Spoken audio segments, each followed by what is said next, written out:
Hello friends, हम पढ़ रहे हैं राजनीति विज्ञान और राजनीति विज्ञान में हमारा टॉपिक चल रहा था आधुनिक राजनीतिक अवधारणाएं। आज आधुनिक राजनीतिक अवधारणाएं हैं, उनमें नए टॉपिक लेकर आए हैं राजनीतिक संस्कृति, पॉलिटिकल कल्चर। देखिए, जब संस्कृति का नाम लेते हैं तो संस्कृति में कई चीजें आती हैं, क्योंकि संस्कृति एक समाज का विषय है और समाज में रहने, जब भी हम किसी समाज के सदस्य बनते हैं तो उस समाज के जो रीति रिवाज है, संस्कार है, उनके जो खान पान, उनका जो रहन सहन, जितनी भी प्रथाएं हैं और उनके जो क्रियाकलाप है, हम सब उनको अपना लेते हैं। जब इस प्रकार का उनको अपना लेते हैं तो इसको अपन कहेंगे कि हमारा उस समाज के प्रति जो संस्कृति है, अपन उस संस्कृति को अपन लोगों ने अपना लिया है।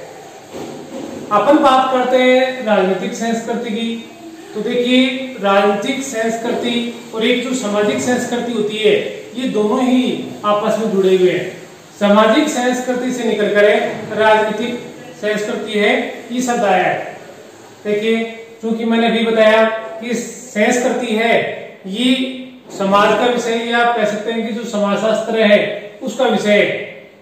जिस प्रकार एक व्यक्ति किसी समाज का सदस्य बनकर उसकी परंपराएं, उसके कार्यकलाप, रीति रिवाज, खान पान, रहन सहन आदि को अपना कर उसके अनुसार कार्य करता है, ये तो क्या हो गया, ये संस्कृति होगी। ठीक है।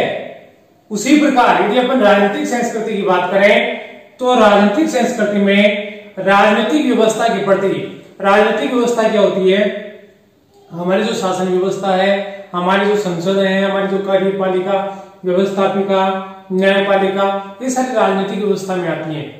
तो राजनीतिक संस्कृति में राजनीतिक व्यवस्था के प्रति उसकी जो अभिवर्तियां हैं, विश्वास है, प्रतिक्रियाएं हैं और जो अपेक्षाएं हैं, या आप इस प्रकार से कह सकते हैं कि संपूर्ण राजनीतिक व्यवहार को अपनाकर राजनीतिक संस्कृति का निर्माण होता है।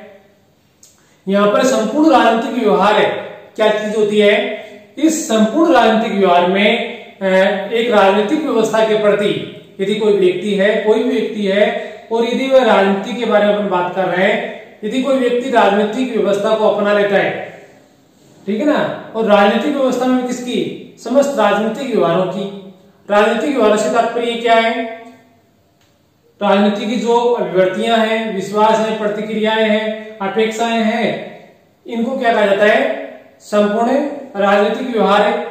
और इनको अपनाकर राजनीतिक संस्कृति का निर्माण होता है।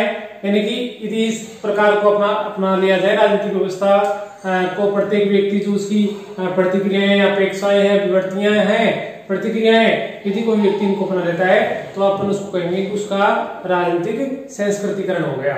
ठीक है।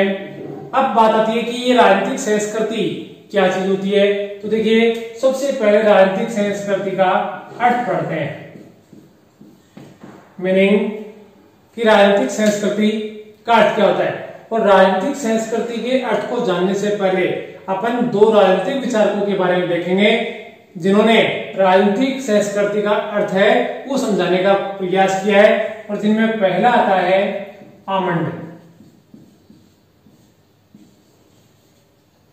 आमंड है, ये राजनीतिक संस्कृति को समझाने का प्रयास कर रहे हैं।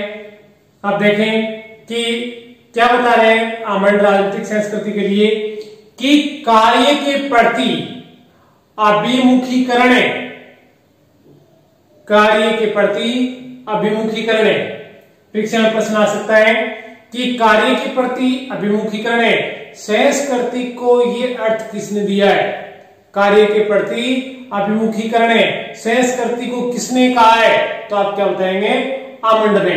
आमंड ने राजनीतिक संस्कृति को क्या बताया है, कार्य के प्रति अभिमुखीकरण।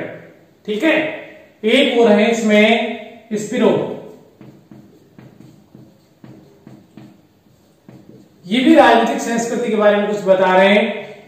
ये कहते हैं कि राजनीतिक शैली, किसको, राजनीतिक शैली किसको कह रहा है, राजनीतिक संस्कृति को। इस पर क्या बोल रहा है कि राजनीतिक संस्कृति क्या है, राजनीतिक शैली यानी कार्य करने का तरीका, राजनीतिक कार्य करने का तरीका। यह परीक्षा में प्रश्न पूछा जा सकता है, राजनीतिक संस्कृति को राजनीतिक शैली किसने कहा है, या राजनीतिक संस्कृति में स्त्रियों ने राजनीतिक संस्कृति को क्या नाम दिया है, तो आप क्या बताएंगे, राजनीतिक शैली। या कार्य के प्रति अभिमुखीकरण राजनीतिक संस्कृति को किसने बताया है, तो आप यहाँ पर क्या बताएंगे, अमंड बताएंगे। कार्य के प्रति अभिमुखीकरण अमंड ने बताया है, और राजनीतिक शैली राजनीतिक संस्कृति को किसने बताया है, स्त्रों ने बताया है। ये दोनों ही अर्थ हैं, ये किसके हैं, ये राजनीतिक संस्कृति के हैं। आप दोनों जो अर्थ बताए हैं उनके आधार पर है, आप एक छोटी सी चीज निकल कर आती है कि राजनीतिक संस्कृति को विकासशील देशों के संदर्भ में सर्वप्रथम अवधारणा के रूप में प्रतिपादित करने वाला विचारक कौन था। दोबारा सुन लीजिए, राजनीतिक संस्कृति को विकासशील देशों के संदर्भ में सर्वप्रथम अवधारणा के रूप में प्रतिपादित करने वाला विचारक कौन था, तो कौन था, जब आपने नाम आ जाए याद रखना, अमंडोरे पावेल, अमंडोरे पावेल। ठीक है, इन्होंने राजनीतिक संस्कृति है, ये विकासशील देशों के संदर्भ में इसकी जो अवधारणा है सबसे पहले अमंडोर पावेल ने प्रतिपादित की थी। ये परीक्षा में नेट के 2-3 बार परीक्षा में प्रश्न पूछा हुआ है, आप भी देखें, जो भी तैयारी करने वाले हैं या 10th है, BA पार्ट फर्स्ट में पढ़ने वाले हैं, उनके सिलेबस में है, तो आप भी इस चीज को आप देखें। अमंडोर पावेल ने सर्वप्रथम राजनीतिक संस्कृति की अवधारणा को तो प्रतिपादित कर दिया, लेकिन प्रतिपादित करने के पश्चात इन्होंने राजनीतिक संस्कृति की क्या परिभाषा दी, वो देखिए।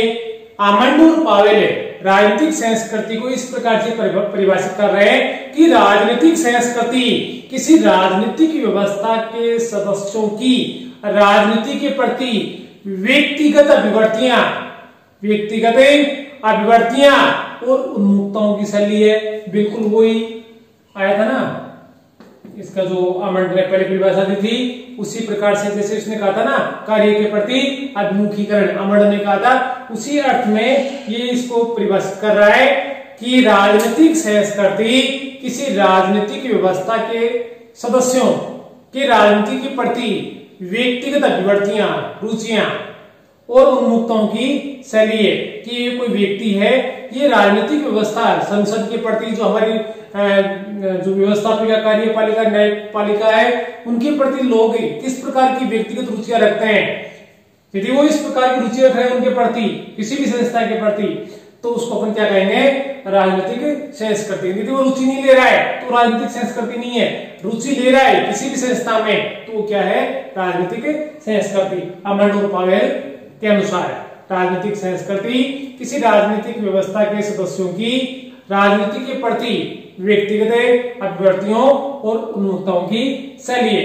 इसी प्रकार से एक राजनीतिक विचारक और हैं एलन बोल। एलन बोल,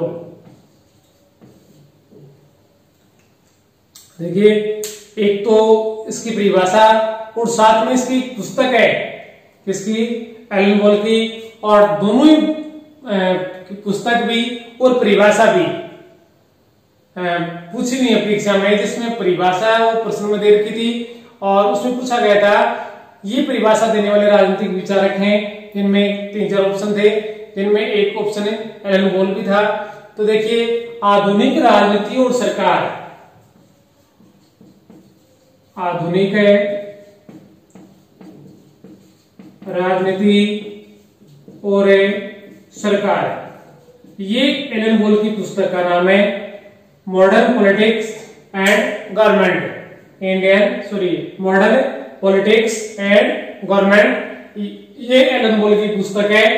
और इस पुस्तक में एलन बोल ने राजनीतिक संस्कृति को परिभाषित किया, जिसमें उन्होंने क्या बताया कि राजनीतिक संस्कृति का निर्माण समाज की उन अभिव्यक्तियों, विश्वासों और मूल्यों के समूह से होता है जिनका राजनीतिक व्यवस्था और राजनीतिक विषयों के साथ संबंध होता है। दोबारा सुन लीजिए, एलन बोल ने अपनी पुस्तक आधुनिक राजनीति और सरकार में राजनीतिक संस्कृति को परिभाषित किया, जिनके अनुसार राजनीतिक संस्कृति का निर्माण समाज की उन अभिवर्तियों, विश्वासों और मूल्यों के समूह से होता है जिनका राजनीतिक व्यवस्था और राजनीतिक विषयों के साथ में संबंध है। तो ये एलन बोल की पुस्तक है। उसी प्रकार से एक और अपने राजनीतिक विचारक हैं लुसियन पाई,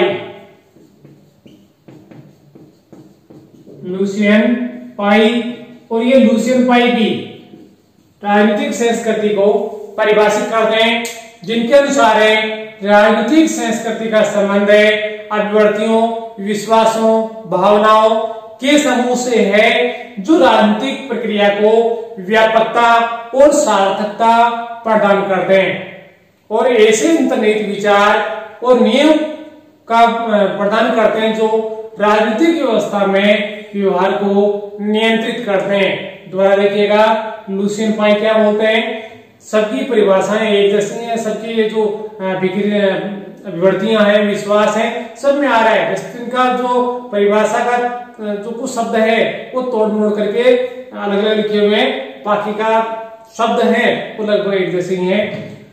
लुसियन पाई के अनुसार राजनीतिक संस्कृति का संबंध अभिवर्तियों, विश्वासों एवं भावनाओं के समूह से है जो राजनीतिक प्रक्रिया को व्यापकता और सार्थकता प्रदान करते हैं और ऐसे अंतर्निहित विचार एवं नियम प्रदान करते हैं जो राजनीतिक व्यवस्था में व्यवहार को नियंत्रित करते हैं।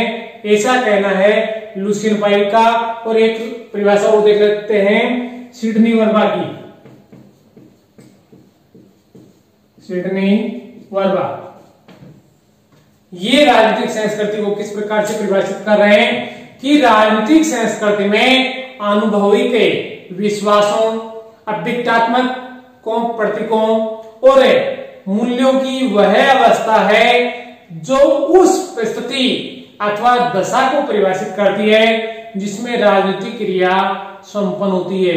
दोबारा देखिएगा, सिडनी वर्बा क्या कहते हैं कि राजनीतिक संस्कृति में अनुभविक विश्वासों, अभिव्यक्तात्मक प्रतीकों और मूल्यों की वह अवस्था है जो उस परिस्थिति को परिभाषित करती है जिसमें राजनीतिक क्रिया संपन्न होती है। इस प्रकार से अपन ने एलन बोल का है या अमडोर पावेल का है, सिडनी वर्बा का है, लुसियन पाई का, अपन लोगों ने 3-4 परिभाषाएं देखी। इन 3-4 परिभाषाओं से निकलकर एक चीज आती है कि इनका जो सार क्या है, किसको आप राजनीतिक संस्कृति कहोगे। तो इस प्रकार से आप कहोगे कि राजनीतिक संस्कृति सामाजिक राजनीतिक गतिशीलता की भांति स्वयं भी गतिशील है। किसके बारे में कह रहा है? राजनीतिक संस्कृति के बारे में। क्योंकि राजनीतिक संस्कृति आप किसी भी समाज में चले जाइए, उसकी जो परंपराएं हैं, प्रथाएं हैं, रीति रिवाज हैं, उनमें समय के साथ में परिवर्तन आता जाएगा। उसमें पुरानी चीजें हैं वो छूटती चली जाएंगी और नई चीजें हैं उसमें ऐड हो जाएंगी। तो ये कह रहा है कि राजनीतिक संस्कृति गतिशील है। किस प्रकार से गतिशील है उसके लिए कह रहा है कि राजनीतिक संस्कृति सामाजिक और राजनीतिक गतिशीलता की भांति स्वयं भी गतिशील है और सामाजिक राजनीतिक मूल्यों पर आधारित होती है। अब सबसे पहले आगे बढ़ने से पहले थोड़ा सा देखें कि ये सामाजिक मूल्य और राजनीतिक मूल्य कौन से होते हैं। किताबों में अपन इनके बारे में बहुत पढ़ते हैं, नाम बार बार आते हैं, लेकिन ये पता नहीं होता कि सामाजिक मूल्य किसको कहेंगे, राजनीतिक मूल्य किसको कहेंगे। क्योंकि ये चीजें हैं, ये आसान सी नहीं है, बोलने में ठीक है। सोशल वैल्यूज किसको कहेंगे? सामाजिक मूल्य। तो देखिए, सामाजिक मूल्य से क्या मतलब है? सामाजिक मूल्यों का संबंध है सामाजिक जीवन से होता है। जिस समाज में अपन निवास करते हैं, जिस प्रकार का जीवन वहां पर कर रहे हैं, अपन यापन कर रहे हैं, उस जीवन से।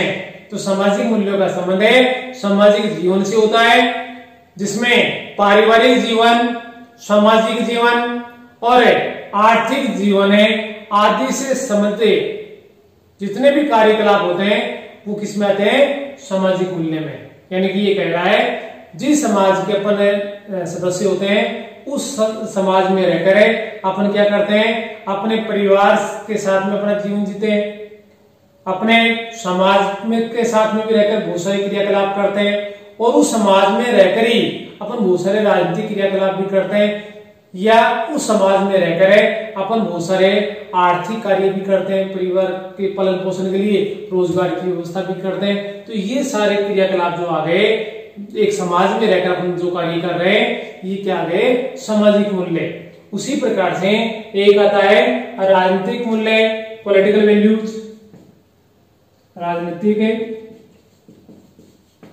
मूल्य किसको कहेंगे, तो राजनीति से संबंधित मूल्य, जैसे कि मताधिकार, मतदान करना या अपने अधिकार का प्रयोग करना, लोकतंत्रीय व्यवस्था की पवित्रता को बनाए रखना आदि से संबंधित जो अपना योग्यता है वो राजनीतिक मूल्य है।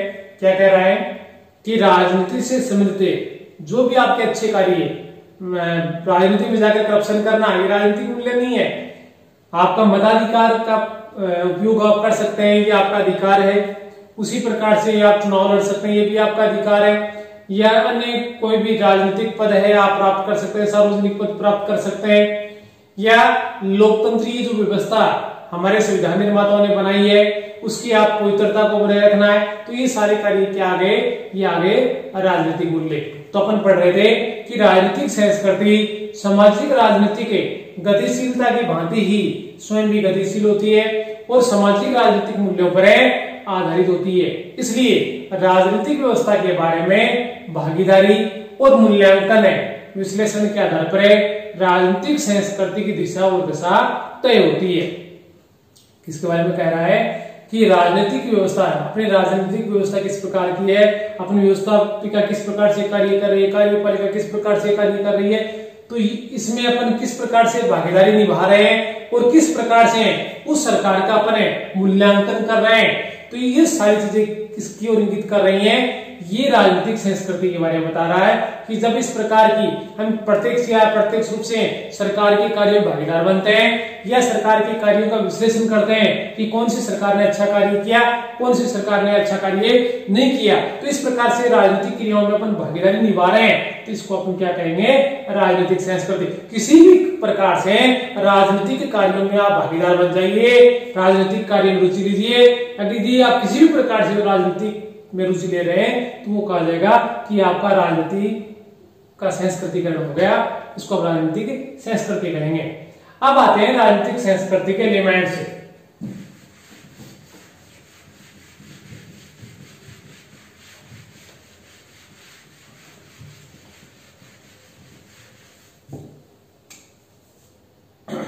राजनीतिक संस्कृति के तत्व है, या इसको आप घटक का नाम दे सकते हो कि राजनीतिक संस्कृति में कौन से तत्व होते हैं और कौन से घटक, क्योंकि इसमें बार बार नाम आ रहे थे, अभिमुखीकरण है, अभिमुखीकरण है। तो देखिए आमंड का नाम आप लोगों ने पढ़ा था,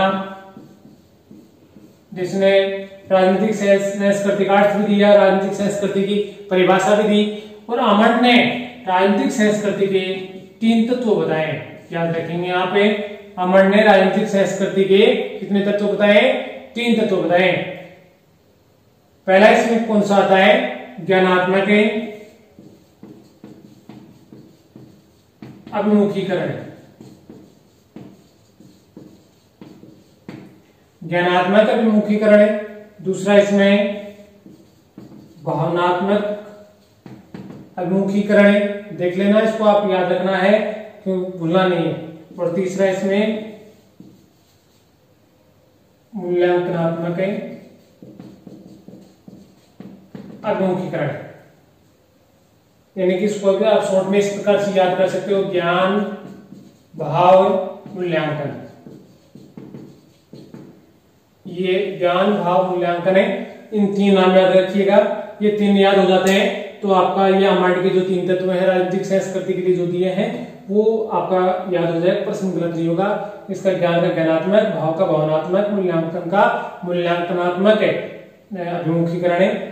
इसमें अब अपन तीनों को देखते हैं, इसमें ज्ञानात्मक अभिमुखीकरण में क्या कह रहा है, तीनों को एक एक करके देखते हैं। देखिए सबसे पहला जो आमंड है उसने 3 तत्व बताए, राजनीतिक संस्कृति के 3 तत्व होते हैं मुख्यतः। और उसमें जो 3 तत्व बताए, उसमें जो पहला तत्व बताया ज्ञानात्मक अभिमुखीकरण क्या होता है। तो आप इसको याद रखिएगा कि ये जो ज्ञानात्मक अभिमुखीकरण का जो तत्व है, इसके माध्यम से व्यक्ति स्वयं को राजनीतिक संस्कृति में भाग लेने के लिए तैयार करने का कार्य करता है कि मेरे को राजनीति में किसी भी प्रकार से कार्य करना है, चाहे आप कार्यकर्ता के रूप में कार्य करें या कोई प्रतिनिधि के रूप में कार्य करें। आज सबसे पहले व्यक्ति स्वयं को तैयार करता है कि मेरे को किस प्रकार से राजनीति में कार्य करना है या राजनीति में भाग लेना है। तो जो भी खुद के लिए जो आ रहा है उसके दिमाग में आ गया कि मैं अब राजनीति करूंगा या राजनीति के लिए कार्य करूंगा। तो इसमें ज्ञानात्मक अभिमुखीकरण आपको समझ में आ गया। क्या कह रहा है कि इस तत्व के माध्यम से व्यक्ति स्वयं को राजनीतिक संस्कृति में भाग लेने के लिए तैयार करता है, तैयार करने का कार्य करता है। दूसरा है इसमें भावनात्मक अभिमुखीकरण है। तो देखिएगा इस भावनात्मक अभिमुखीकरण, जैसे कि भावना सबसे अर्थ प्रकट हो रहा है कि इसका संबंध व्यक्ति की भावनाओं से होता है, जिसके कारण वह राजनीतिक गतिविधियों से लगाव या पसंद या नापसंद। आपने बहुत सारे लोगों को देखा होगा जो बहुत सारी बातें करते हैं। बहुत सारे जो घर के लोग भी होते हैं उनमें से कई लोग ऐसे होते हैं जो राजनीतिक जब बातें चल रही होती हैं उसमें पूरा इंटरेस्ट लेते हैं, और बहुत सारे सदस्य ऐसे भी होते हैं जब भी राजनीति के बारे में बात करते हैं उठकर चले जाते हैं। तो इस प्रकार की भावना कि जो उठकर चले जा रहे हैं, इसका मतलब है कि उनको राजनीतिक संस्कृति है उसको पसंद नहीं करते हैं। लेकिन जो रुचि ले रहा है वो उसकी सारी बातों के बारे में चर्चा करेगा। तो ये क्या आएगा, आप इसको क्या कहोगे, भावनात्मक अभिमुखीकरण है, जिसका अर्थ किससे होता है, व्यक्ति की भावनाओं से होता है। और इसमें क्या होता है, वह व्यक्ति राजनीतिक गतिविधियों में लगाव रख सकता है या अलगाव कर सकता है, राजनीतिक गतिविधियों को पसंद कर सकता है या ना पसंद है, कोई सी भी गतिविधि कर सकता है। वैसे भावना होनी चाहिए, राजनीति के प्रति भावना पॉजिटिव है तो वह राजनीतिक की क्रिया में भाग लेगा, और यदि वह पसंद नहीं करता है तो उसमें अलगाव रखेगा। और तीसरा आता है इसमें मूल्यांकनात्मक अभिमुखीकरण है, और इसके माध्यम से व्यक्ति राजनीतिक क्रियाओं अथवा राजनीतिक नियमों या समस्याओं पर अपने मत का निर्माण करता है या राजनीति को अर्थ प्रदान करता है। जैसे कि आज वीडियो बना रहे हैं तो आज के दिन आज एक बड़ी राजस्थान के लिए एक बड़ी राजनीतिक, क्योंकि अपनी राजनीति के स्टूडेंट हैं बने और बात कर रहे हैं राजनीति की। और आज राजस्थान में जैसे कि 2 गुट बन रखे हैं, सचिन पायलट ग्रुप है और अशोक गहलोत ग्रुप है, और दोनों में इस समय बढ़िया वाला कुछ हो रखा है जिसमें ऐसा कहा जा रहा है कि अशोक गहलोत सरकार है, यदि सचिन पायलट उनका समर्थन नहीं करते हैं सरकार अल्पमत में आ सकती है। तो बहुत सारे जो लोग हैं मीडिया के अलावा जो लोग अपने घरों में ये कयास लगा रहे हैं, बहुत सारे लोग इस प्रकार से रख सकते हैं कि सचिन पायलट यदि समर्थन नहीं करेंगे तो उनकी सरकार गिर जाएगी और बीजेपी वालों को वो समर्थन दे देंगे, जिसके कारण बीजेपी की सरकार राजस्थान में हो जाएगी। इसी कारण या बीजेपी वाले भी तैयार बैठे, उन्होंने एक ऑपरेशन कमल के नाम से भी तैयारी पूरी कर रखी है कि मौका मिलते ही राजस्थान में भाजपा की सरकार बना लेंगे। तो ये सरकार किस प्रकार से कार्य कर रही है, सरकार किसकी बनेगी, सरकार गिरेगी या नहीं गिरेगी, तो प्रत्येक व्यक्ति जिस प्रकार की समस्याएं आ रही होती हैं उस समस्याओं को देखकर अपने मत का खुद ही निर्माण कर लेता है कि क्या होने वाला है। यदि अपने मत का वह अपना मत बना लेता है सरकार गिरेगी या नहीं गिरेगी तो वो कहेंगे कि राजनीतिक संस्कृति है। और बहुत सारे लोग ऐसा भी कह सकते हैं कोई ही बनाने का मतलब नहीं है, तो ये क्या कहेंगे कि उसका संस्कृतिकरण नहीं है। संस्कृति के लिए आवश्यक क्या है, राजनीतिक संस्कृति के लिए आवश्यक क्या है, उस व्यक्ति का उस कार्य रुचि का लिया जाना आवश्यक होता है। दोबारा सुन लीजिएगा, मूल्यांकन अभिमुखीकरण है, इसके माध्यम से व्यक्ति राजनीतिक क्रियाओं और राजनीतिक नियमों अथवा समस्याओं पर अपने मत का निर्माण करता है और राजनीति को अर्थ प्रदान करता है। तो ये सारी चीजें किसके बारे में आ गई, अपने आमंड ने 3 तत्व बताए हैं, ज्ञान, भाव और मूल्यांकन। समझ आ गया होगा आपको। आगे चलते हैं।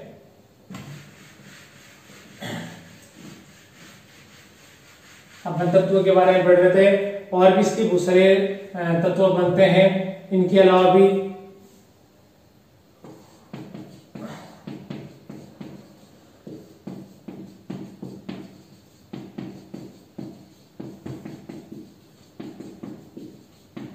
अब पढ़ने वाले हैं अपने राजनीतिक संस्कृति के वे तत्व है जो राजनीतिक संस्कृति को निर्धारित करते हैं, जिनको आप देखकर आप कह सकते हो कि ये राजनीतिक संस्कृति है, या राजनीतिक संस्कृति का जन्म अपने आप हुआ है, या उसको राजनीतिक संस्कृति को उत्पन्न करने वाले अन्य तत्व भी रहे हैं। तो देखिए इनमें आप सबसे पहले अपन बात करेंगे इतिहास की। कहा भी जाता है ना कि इतिहास अपने आप को दोहराता है ना। तो क्या राजनीतिक संस्कृति के बारे में इतिहास में भी हमें कुछ मिलता है? तो अपन देखिएगा, किसी भी व्यवस्था की राजनीतिक संस्कृति का निर्माण, अब ये जैसे कि सामाजिक संस्कृति आई, उसी प्रकार से एक राजनीतिक संस्कृति किसको कहेंगे अपन? जिस संस्कृति में व्यक्ति राजनीतिक क्रियाओं में भाग लेता है। किसी भी व्यवस्था की राजनीतिक संस्कृति का निर्माण है और विकास उस देश की ऐतिहासिक परंपराओं और प्रचलित मूल्यात्मक प्रणालियों के द्वारा होता है। जैसे कि भारत की राजनीतिक संस्कृति संवैधानिक और शांतिवादी लोकतांत्रिक रही है। भारत की राजनीति कैसी रही है? संवैधानिक है, यानी कि जो अपने भारत की राजनीति है उसमें संविधान के अनुसार कार्य करना है और शांतिपूर्ण तरीके से कार्य करना है, लोकतांत्रिक तरीके से कार्य करना है। जबकि अपन ब्रिटेन की बात करें तो वहां की संस्कृति विकासवादी है, या फ्रांस की क्रांति की बात करें तो वहां पर इंग्लैंड की क्रांति जो हुई उसी क्रांति को अपना करे वहां पर फ्रांस की क्रांति हुई। तो ये सारी चीजें हैं, ये क्या होती है कि एक संस्कृतिकरण किसको कहेंगे? जब पूर्व संस्कृति को देखकर और नई संस्कृति में समावेश हो जाए। तो इस प्रकार से अपन ने क्या देखा कि किसी भी व्यवस्था की राजनीतिक संस्कृति का निर्माण और विकास है उस देश की ऐतिहासिक परंपराएं, यानी कि उस देश की प्राचीन जो परंपराएं हैं वो किस प्रकार की हैं और प्रचलित मूल्यात्मक प्रणाली किस प्रकार की है, उनके द्वारा ही राजनीतिक संस्कृति का निर्धारण होता है। यदि किसी देश की राजनीतिक संस्कृति प्राचीन समय में शांतिवादी रही है तो वर्तमान की उसी प्रकार की होगी। यदि वहां पर तानाशाहीपूर्ण व्यवस्था रही है तो बाद की व्यवस्थाओं में भी ऐसा ही देखने को मिलेगा, है ना। तो ये प्राचीन जो इतिहास रहा है, प्राचीन जो राजनीतिक संस्कृति का इतिहास रहा है, तो उसका असर है बाद में आने वाली जो राजनीतिक व्यवस्थाएं हैं उनमें भी देखने को मिलेगा। यानी कि राजनीतिक संस्कृति को निर्धारित करने में अपना जो पहले का जो इतिहास है वो भी महत्वपूर्ण होता है, उसके द्वारा ही राजनीतिक संस्कृति का निर्धारण होता है। दूसरा आता है इसमें एक धार्मिक विश्वास।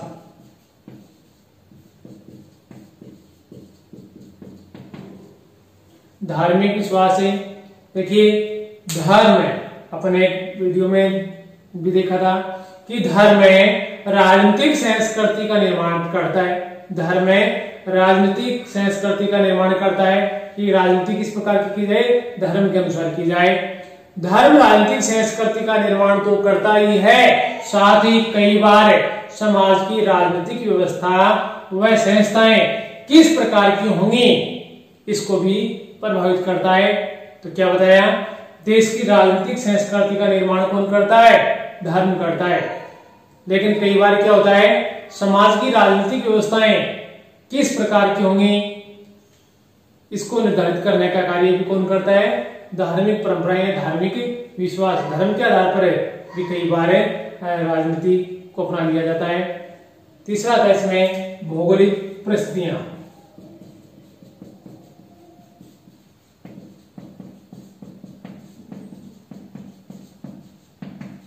आसान सी है, इनमें ज्यादा जोर देने वाला कुछ नहीं है, नाम याद रखिएगा। वैसे भौगोलिक परिस्थितियां, तो विश्व की जब बात करें तो विश्व में बहुत सारे देश हैं, लेकिन सारे देशों की भौगोलिक परिस्थितियां एक जैसी नहीं है ना।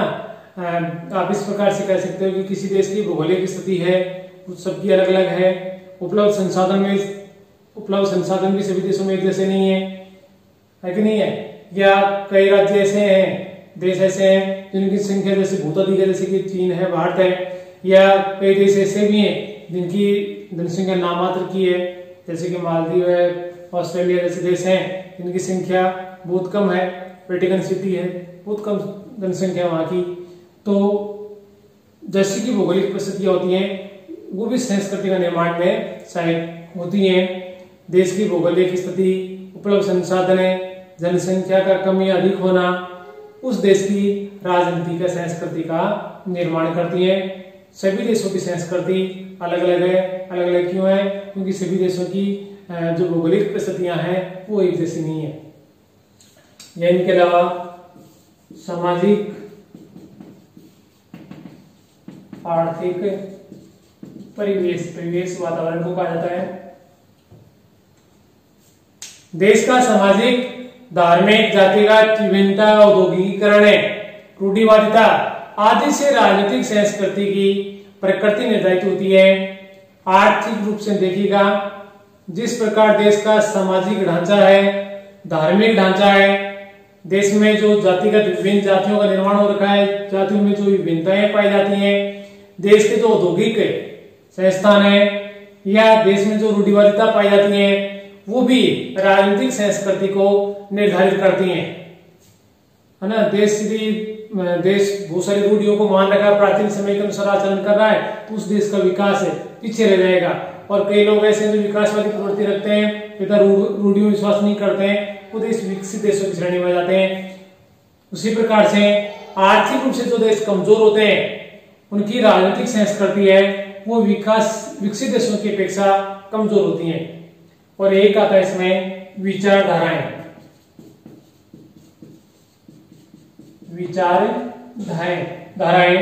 विचार लोगों को प्रभावित करते हैं। विभिन्न प्रकार की विचारधाराएं, जैसे कि आप कह सकते हैं कि उदारवाद है, पूंजीवाद है, मार्क्सवाद है, आदि बहुत सारी वाद विचारधारा को कहा जाता है। आदि ने अपने वैश्विक दृष्टिकोण के आधार पर राजनीतिक सांस्कृतिक विकास में और सहायक भूमिका निभाई है। इसके अलावा भी अपन बात करें, इनके अलावा भी कोई तत्व हो सकते हैं क्या? तो आप इनके अलावा बहुत सारे तत्व बता सकते हो। जैसे कि अपने बात की कि राजनीतिक संस्कृति को निर्धारित करने वाले तत्व कौन से हैं, तो अपने इसमें क्या बताया? इतिहास, धार्मिक विश्वास, भौगोलिक परिस्थितियां, सामाजिक आर्थिक परिवेश, विचारधाराएं। इनके अलावा वैज्ञानिक और तकनीकी विकास, मीडिया और प्रेस, शिक्षा का स्तर है, भाषा, रीति रिवाज भी राजनीतिक विकास में सहायक होती हैं। उसके बाद में आता है आपका राजनीतिक संस्कृति की विशेषताएं। राजनीतिक संस्कृति की विशेषताएं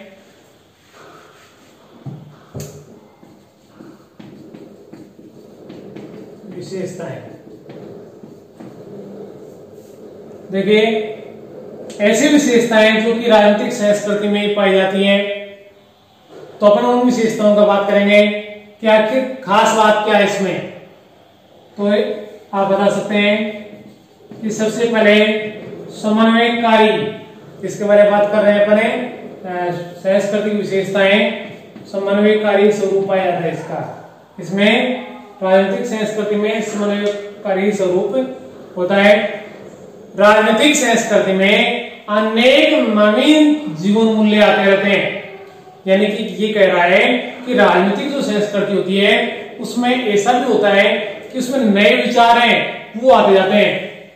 और जब नवीन विचार आते हैं तो नवीन विचारों का संघर्ष किसके साथ में होता है? जो उस संस्कृति के जो पुराने विचार होते हैं, प्राचीन विचार होते हैं, प्राचीन मूल्य होते हैं, उनके साथ में संघर्ष होता है। समन्वयकारी स्वरूप क्या बताता है कि राजनीतिक संस्कृति में अनेक नवीन जीवन मूल्य या नवीन विचार आते रहते हैं।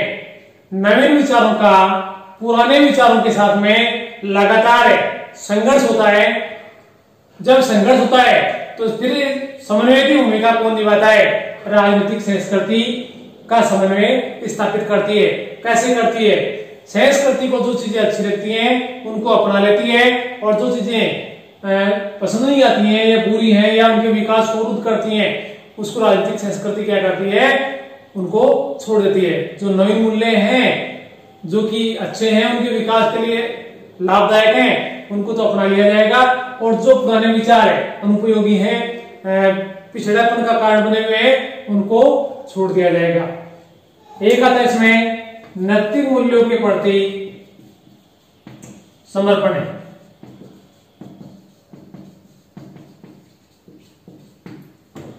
नैतिक मूल्यों के प्रति समर्पण है। नैतिक मूल्य की जब बात करें तो नैतिक मूल्य क्या होता है, देखिए नैतिक मूल्यों में जैसे कि नैतिकता है, आचार यानी आचरण है, विचार यानी विचार, व आदर्शों से संबंधित मूल्य जितने भी होते हैं, नैतिकता, आचार, विचार, आदर्शों से संबंधित जितनी भी बातें हैं वो उसको आप क्या कहोगे, नैतिक मूल्य। याद रखना, नैतिकता, आचार, विचार और आदर्शों से संबंधित कार्य।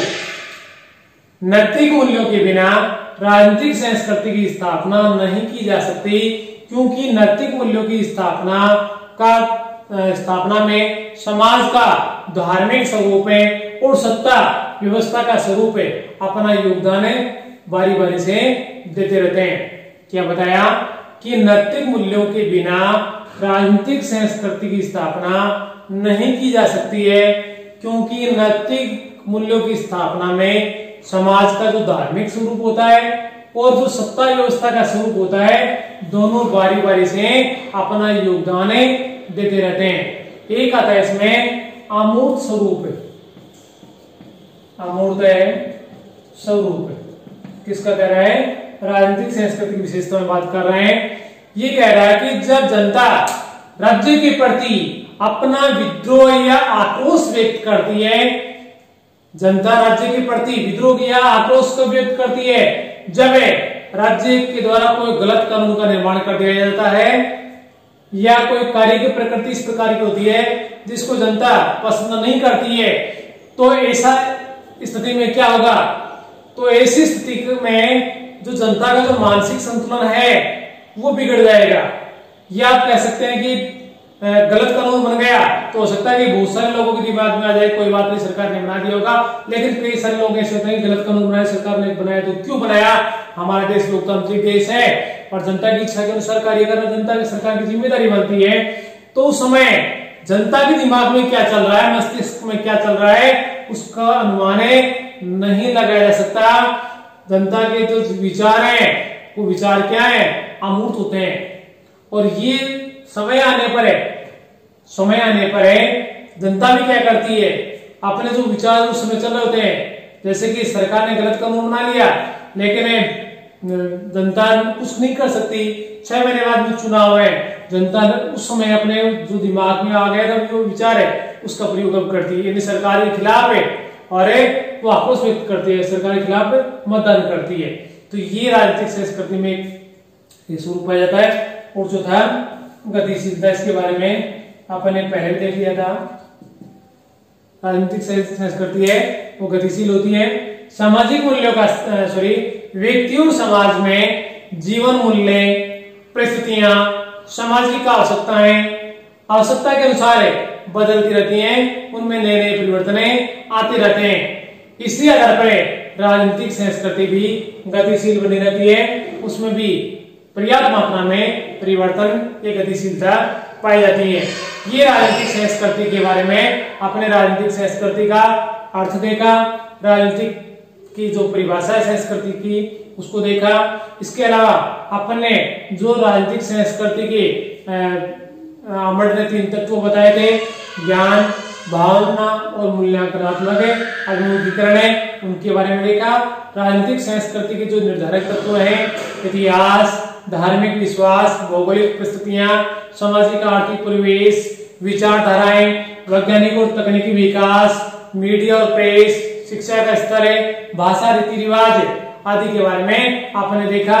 इनके अलावा राजनीतिक संस्कृति की जो विशेषताएं हैं उनके बारे में अपन ने देखा कि राजनीतिक संस्कृति की विशेषताओं में उसका समन्वयकारी स्वरूप है, नैतिक मूल्यों के प्रति समर्पण है, नैतिक मूल्य, अमूर्त स्वरूप है, गतिशीलता। इनके अलावा अपने 3 मूल्यों के बारे में चर्चा की, जिनमें अपने एक नैतिक मूल्य, सामाजिक मूल्य और राजनीतिक मूल्यों के बारे में भी देखा। ये सारी चीजें अपन ने इसमें पढ़ी। आशा है कि आपको वीडियो पसंद आया होगा। राजनीतिक संस्कृति का आगे का जो भाग है नेक्स्ट वीडियो में देखेंगे। धन्यवाद।